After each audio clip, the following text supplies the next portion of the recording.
Assalamualaikum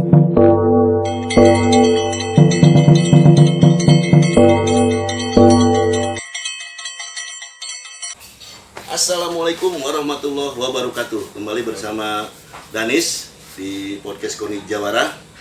Dalam kesempatan video kali ini saya bersama seorang narasumber, yaitu Ketua Pengcap Cabang Olahraga Takraw, Panandang. Sehat Panandang? Alhamdulillah sehat Kang Danis. Gimana kabarnya Panandang? Alhamdulillah sehat. Mudah-mudahan sehat selalu. Oke, makasih. Kalau gitu nanti kita bincang-bincang lebih dalam terkait tentang cabang olahraga takraw ya. Nah, kita udah lama nih nggak ketemu, nggak berinteraksi. Terakhir ketemu itu pas sibuk-sibuknya kita menghadapi Porprov ya pada saya. Untuk cabang olahraga takraw sendiri pada saat Porprov 2022 ini di mana tempatnya Panandang? Untuk venue kita dapat di Garut. Oh, di Garut ya. Catel. Nah, karena kita udah lama nggak ketemu dan kini ketemu nih pemirsa, saya akan korek tuntas nih dengan Panandang Sumaryana sebagai Ketua Pengcap Takraw. Nah, boleh dong Panandang ceritakan kesibukan dari sesudah Porprov.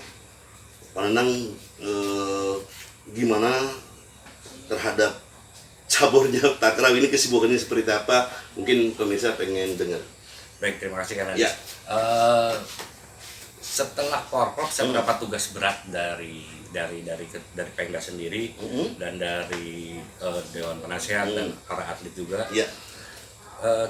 Saya selaku ketua Ya. PSTI Kabupaten Subang harus dapat membina dari pelajar. Oh iya. Menjadi tugas berat bagi saya sekarang untuk melakukan pembinaan. Sementara takraw sendiri adalah cabang olahraga yang cukup sulit berkembang, khusus di Jawa Barat itu sulit, apalagi di Subang. Kenapa sebabnya Panandang? Karena termasuk cabang olahraga yang akrobatik yang rentan untuk cedera. Bener.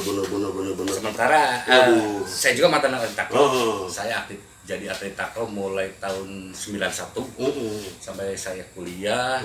Saya masih aktif di takraw. Terus 2001 saya mulai masuk ke pengurusan. Sampai hari ini saya masih kesulitan untuk mengembangkan sepak takraw di Subang. Jadi masih terbentuk di suatu kawasan gang di Sukamaju. Belum menyemarak di Kabupaten Subang. Sebenarnya belum merata lah ya, Ya. baru pada titik-titik daerah tertentu seperti Sukamaju yang barusan Panandang sampaikan ya. Ya. Untuk sekolahan kita masih terpusat di SMP 4 Subang. Kebetulan di situ ada mantan atlet dan pelatih juga kemarin di Porprov Pak Cece Supriyat tadi. Iya. Mudah-mudahan SMP 4 juga bisa berkembang lebih pesat bisa lagi. melahirkan lah ya minat-minat anak-anak untuk Betul. menjadi atlet takraw. Betul. Oh, itu berarti dari sisi kesulitan untuk pengembangan atlet ya, bibit-bibit atlet ya. Kita sulit sekali mencari bibit karena memang dari tidak bisa menjadi bisa itu gampang. Dari bisa menjadi mahir itu yang sulit. Dan dari bisa ke mahir itu ada titik jenuh dalam latihan. Dan itu yang membuat jenuh latihan orang untuk berkembang. Jadi perkembangan di takraw di Subang sulit, tapi tetap saya berusaha. Kemarin juga kita sudah melaksanakan raker di KP Ranggabulu. Alhamdulillah secara kalmasi saya terpilih kembali. Alhamdulillah. Untuk menjadi Ketua PSTI Kabupaten Subang 2023-2027. Iya. Mudah-mudahan amanah. Bisa Amin. dan bisa mendukung KONI Jawara mempertahankan prestasi yang kemarin sudah tercapai di Porprov. Nah, di Porprov berapa tuh pada saat itu Panandang di Garut kita meraih target dari KONI, kita target 1 emas dari nomor double event, tapi lepas karena memang ada kendala cedera di atlet. Iya. Jadi kita lepas semuanya akhirnya karena memang atlet andalan kita cedera gitu. Pada saat itu ya. Pada saat itu. Karena memang pada saat itu kalau nggak salah dia ngambil bola jauh, jatuhannya salah. Jadi cedera. Sementara pemain yang lain tidak sebanding lah. Jadi kita tidak bisa mengatakan bukan yang cedera itu ya. Akhirnya kita berada di urutan berapa pada saat itu di Garut? Kita tidak masuk. Untuk double event kita masuk 8 besar. Setelah 8 besar, iya. kita kalah sananya. Betul. Ini pemirsa, karena cabang olahraga takraw ini yang seperti dikatakan oleh Pak Ketua Pengcapnya ini berbeda. Akrobatik yang dimaksud akrobatik ini karena kan si tendangan ini sampai berapa Salto. derajat saltonya itu ya? Salto 360 derajat. Berapa? 360. 350 derajat. Jelas nih kalau ini bukan olahraga kaleng-kaleng nih, kalau bukan benar-benar profesional ini nggak mungkin bisa dikerjakan dengan baik. Nah maka tak heran ketika Pak Nanang mengungkapkan beberapa kesulitan-kesulitan khususnya pengembangan ya bibit-bibit untuk anak-anak gitu kan berminat ke cabang olahraga takraw ini perlu kesabaran dan perjuangan yang luar biasa. Tapi bagaimanapun juga karena Pak Nanang sudah lama makan asam garam di takraw, dia juga pernah menjadi atlet takraw berapa tahun berarti Pak Nanang? Dari tahun 91 berarti 30 tahunan. Astagfirullah. Saya berkecimpung di dunia takraw. Luar biasa. Ini bukan kaleng-kaleng, makanya kan aktivis olahraga muda. Tetapi dia tetap semangat walaupun kendala atau kekurangan itu barusan diungkapkan terkait dengan kesulitan untuk mencari bibit gitu kan. Tapi dengan perjuangannya, dengan kegigihannya, beliau mendedikasikan dari mulai menjadi atlet sampai ke pengurus dan ketua Pengcap cabang olahraga takraw.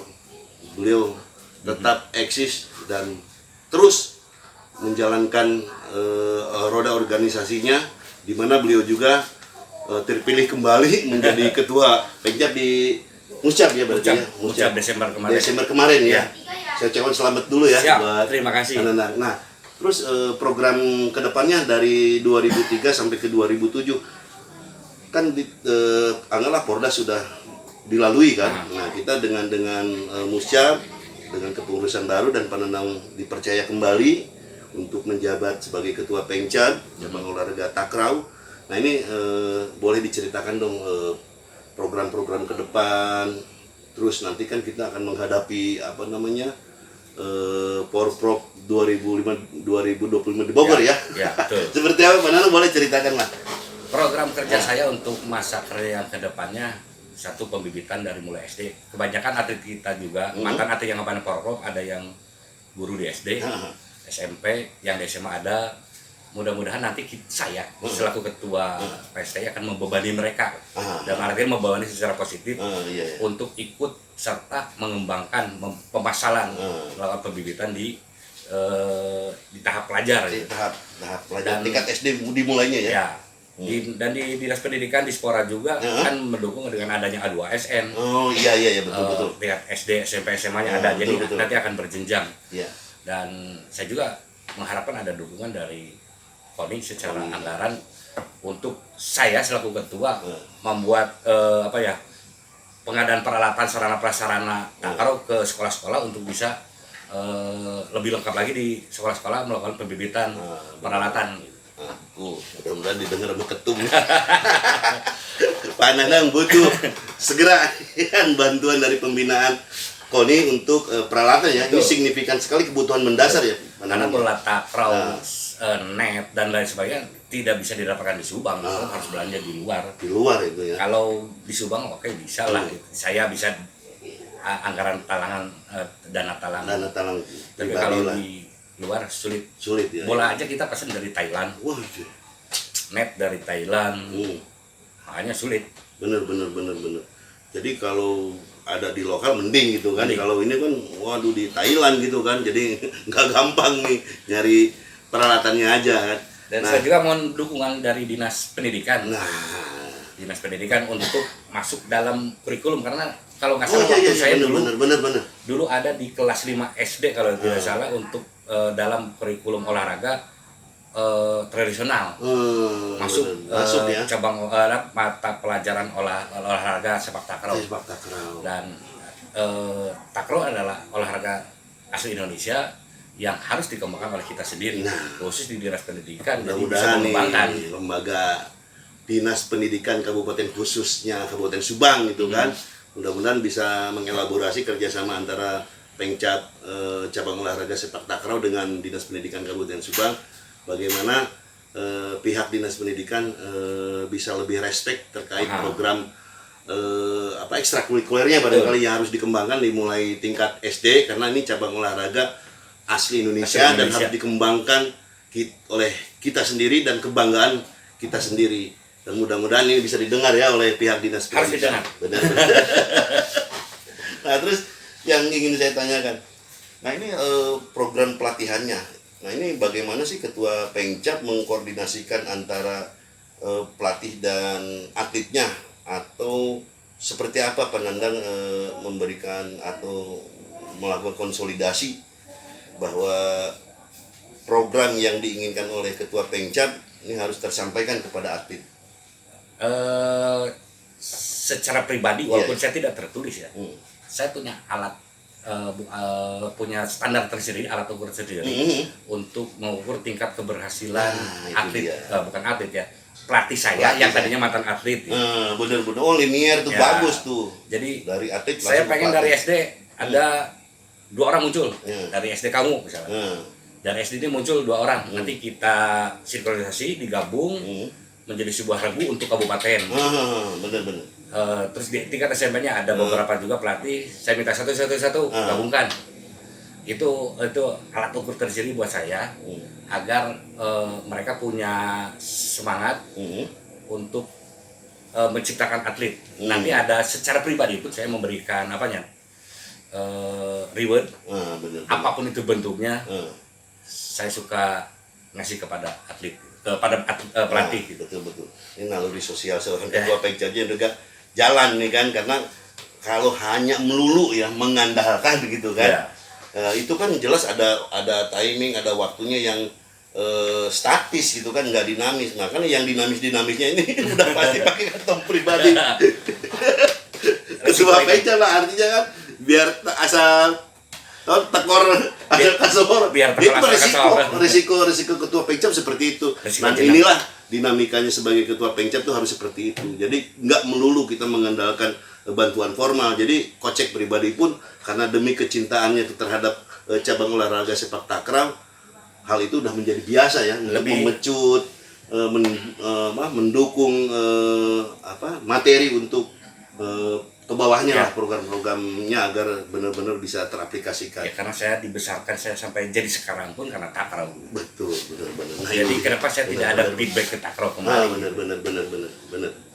Nah, Panandang, kalau pengen masyarakat tahu atau pemirsa tahu basic latihan dasar bagi pemula nih kan, untuk cabang olahraga takraw itu apa sih yang diperkenalkan terlebih dahulu ke calon atlet kita? Ada beberapa teknik dasar di sepak takraw. Satu sepak sila, itu yang inti. Sepak sila. Kalau di sepak bola namanya juggling. Kalau di kita namanya sepak kura. Terus ada heading, bahu. Teknik selanjutnya ada smash. Itu saja betul. Tapi karena repetisinya seperti itu terus, anak tuh cepat jenuh. Ada boringnya. Betul. Untuk mengatasi boringnya nih harus dicarikan formulanya. Nah itu sulit itu teh. Bener. Oh itu pengenalan basic kepada pemula ya. Nah di atas pemula ada lagi. Di atas mahir atau lanjutan atau atas untuk tingkat pemula smash paling gedeng dulu. Kalau yang sudah tingkat mahir langsung ke space gulung. Space gulung yang seperti apa? Yang kayak akrobatik gitu. Yang salto 350 derajat. Bener. Itu rentan cederanya tinggi. Ya, bener. Tuh, karena jatuhan ada di lutut, di ankle. Bener. Belum jatuhan saya dulu cedera lutut karena pada saat saya habis smash lutut dulu yang jatuh. Sampai sekarang masih cedera. Makanya lari ke pelatih, lari ke wasit.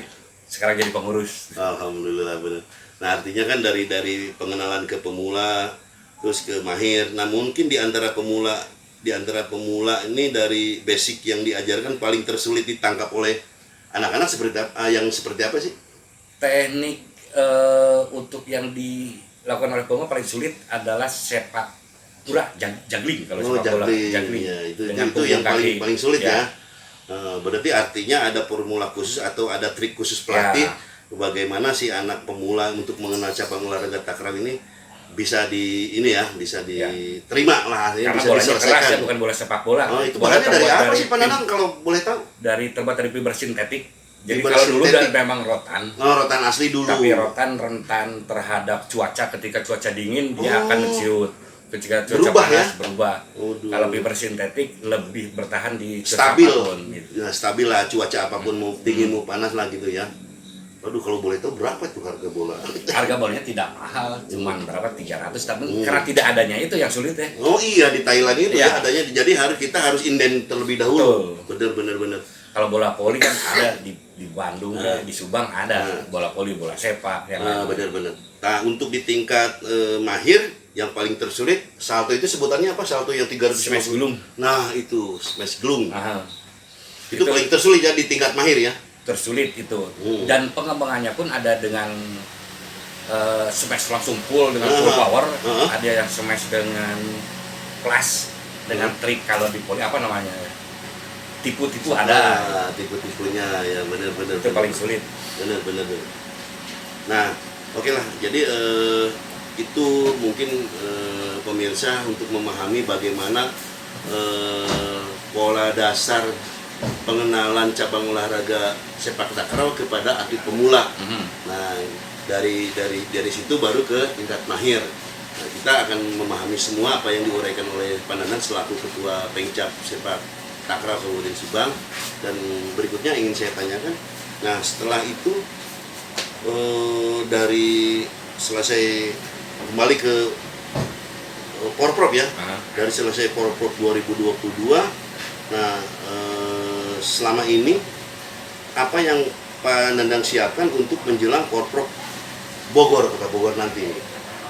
Atau performanya udah seperti kayak apa? Mungkin pemirsa pengen tahu untuk persiapan nanti ya di 2025 barangkali seperti apa Pak Nandang?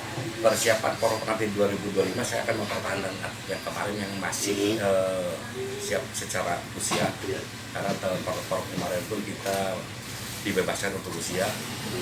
Kemarin ada atlet yang dari Jawa Timur kita ada 3 orang. Mudah-mudahan dia bisa bergabung kembali di sini untuk mentransfer ilmu kembali pada junior-juniornya, dan itu bisa menjadi sebuah motivasi sendiri ketika ada contoh terbaik dari senior-seniornya. Terus programnya pun kita kemarin saya dapat undangan dari Pengda juga untuk pelatihan pelatih, training of trainer. Kita akan mengasah kembali pelatih-pelatih yang ada untuk mendapatkan penyegaran ilmu kepelatihannya. Mudah-mudahan dengan ada penyegaran ilmu kepelatihan bisa lebih segar juga untuk memberikan apa yang sudah disampaikan dalam TOT tersebut kepada atletnya. Benar ya. Jadi skuadnya berapa sih kekuatan cabang olahraga sepak takraw di Kabupaten Subang? Yang ada saat ini ya? Kemarin tuh ada 19 orang. 19 orang ya? 19 orang yang ikut di Porprov. Ikut di 4 nomor quartet, regu, interregu, tim, dan double. Oh, itu pun nanti di Bogor akan diikuti juga 5 kelas seperti tadi ya yang diuraikan oleh Pak Nandang. Terus harapan ke depan nih, target seperti apa untuk di Porprov Bogor nanti? Target saya pengen mengoptimalkan atlet yang ada. Mudah-mudahan ya yang kemarin ikut Porprov bisa kembali ikut untuk mempertahankan itu, karena kemarin ada kendala non teknis yang memang tidak kita harapkan. Mudah-mudahan target 1 emas di Porprov di depan bisa tercapai. Amin. Dengan apa yang dibilang ya, anggaran yang minimalis lah. Ini cara ngeramu dan mengirit-iritnya apa bahasanya itu? Dengan sebisa-bisanya lah ya. Sebenarnya minimalis tapi mendapatkan hasil yang maksimal ya teman-teman ya. Dan mudah-mudahan dapat support juga dari Tony bahwa ini olahraga kita loh. Bener. Bukan olahraga dari Insya Allah pasti Ketum denger nih. Ketua Pengcap Sepak Takraw nih kan, untuk persiapan nanti di Porprov Bogor. Mudah-mudahan apa yang diharapkan oleh Ketua Pengcap Sepak Takraw Kabupaten Subang, Pak Nandang ini bisa tercapai. Nah mungkin Pak Nanang ingin ada yang Pak Nanang ingin sampaikan, entah itu ke Korin, entah ke pemerintah daerah, entah itu ke pelatih, entah itu atlet, sebagai closing statement dari seorang ketua Pencap Sepak Takraw Kabupaten Subang. Ini untuk closing statement, Iya.